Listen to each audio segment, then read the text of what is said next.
তাহলে আমরা ফেব্রুয়ারিতে আমরা যে উৎসবমুখর নির্বাচন করতে চাই, বাস্তবে সেটা সম্ভব হবে না। আমি মনে করি সরকারের পলিটিক্যাল উইলটা, তার রাজনৈতিক সদিচ্ছাটা সবচেয়ে গুরুত্বপূর্ণ। সরকার, নির্বাচন কমিশন, রাজনৈতিক দল এবং জনগণকে, অংশীজন সবাইকে আস্থার মধ্যে নিয়ে একটা উৎসবমুখর পরিবেশে নিরাপদে একটা অবাধ, নিরপেক্ষ, বিশ্বাসযোগ্য নির্বাচনের মধ্য দিয়ে আমরা ফেব্রুয়ারি নির্বাচন করতে পারবো। নতুন পার্লামেন্ট হবে, যে পার্লামেন্ট একটা কনস্টিটিউয়েন্ট পাওয়ার নিয়ে পার্লামেন্ট গঠিত হবে। বাংলাদেশ বলতে পারেন একটা নতুন একটা গণতান্ত্রিক পথে বাংলাদেশ হাঁটতে পারবে। ভোটাররা যদি, আমি মনে করি তারা যদি তাদের অংশগ্রহণ যদি নিশ্চিত করা যায়, অভ্যুত্থানের অংশীজন যারা আছেন, বিভিন্ন রাজনৈতিক দল, সমাজের বিভিন্ন অংশ, তারা যদি নিরাপদে, তারা যদি ভোটাধিকার প্রয়োগ করতে পারেন, আমি মনে করি এই নির্বাচন বিশ্বাসযোগ্যতা পাবে। কিন্তু নির্বাচনে যদি জবরদখল চলে, যদি সহিংসতা চলে এবং নির্বাচন যদি কোনো কারণে যদি প্রশ্নবিদ্ধ হয়, সরকার বা নির্বাচন কমিশনের কারণে অথবা কোনো দলের জবরদস্তি বা বাড়াবাড়ি কারণের জন্য, তাহলে কিন্তু আগামী ভোট প্রশ্নবিদ্ধ হবে। আর নির্বাচন প্রশ্নবিদ্ধ হলে নির্বাচনের মধ্য দিয়ে গঠিত যে পার্লামেন্ট, এটাও কিন্তু প্রশ্নবিদ্ধ হওয়ার ঝুঁকি থাকবে। সেদিক থেকে পরবর্তী যে সরকার হবে, সেই সরকারের গ্রহণযোগ্যতাও কিন্তু নানা দিক থেকে প্রশ্ন উঠতে পারে। আমি আশা করি সকল পক্ষ, বিশেষ করে রাজনৈতিক দলগুলো, রাজনৈতিক প্রতিযোগিতা থাকবে, কিন্তু প্রতিযোগিতাকে কোনো ধরনের রাজপথে সহিংসতায় আমরা নিয়ে যাব না।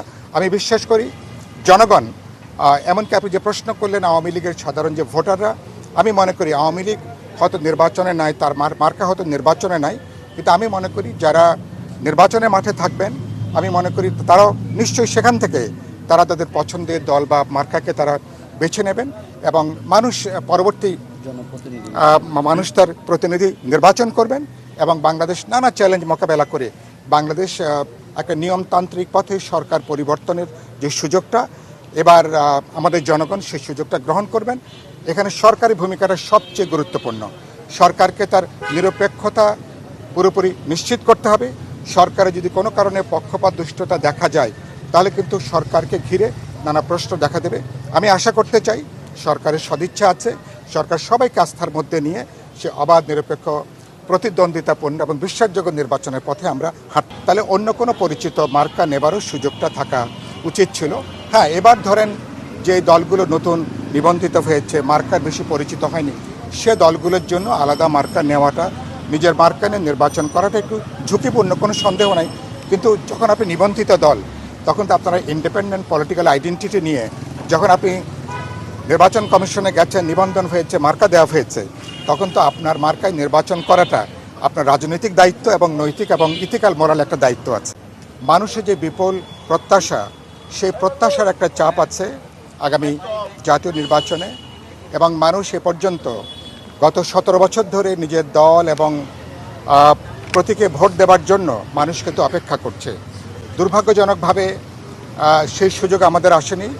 এবারকার ফেব্রুয়ারিতে আরেকটা নতুন বিষয় যে আমরা এবার একই সাথে ফেব্রুয়ারির নির্বাচনের দিন আমরা জুলাই জাতীয় সনদ বাস্তবায়নের ব্যাপারে যে গণভোট, সেটাও একই সাথে অনুষ্ঠিত হবে। এটা বাংলাদেশের গত 54 বছরের ইতিহাসে জাতীয় নির্বাচন একই সাথে গণভোটের মধ্য দিয়ে বাস্তবে বাংলাদেশ একটা নতুন একটা গণতান্ত্রিক অভিযাত্রার পথে হাঁটতে পারবে।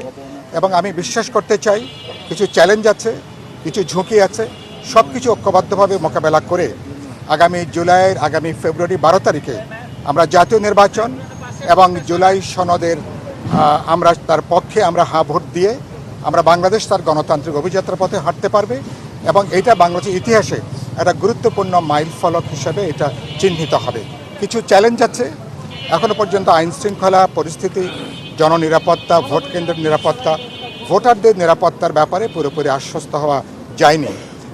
আমরা দেখছি অনেকগুলো জায়গাতে বিভিন্ন দলের প্রার্থীরা সংঘাতে যুক্ত হচ্ছেন, কিছু সশস্ত্র মহড়ার ঘটনাও আমরা দেখতে পাচ্ছি। আমি আশা করব সরকার এবং নির্বাচন কমিশন তারা এ ব্যাপারে কঠোর পদক্ষেপ তারা গ্রহণ করবেন, কারণ ভোটারদের নিরাপত্তা, ভোট কেন্দ্রের নিরাপত্তা, জননিরাপত্তা যদি নিশ্চিত করা না যায়,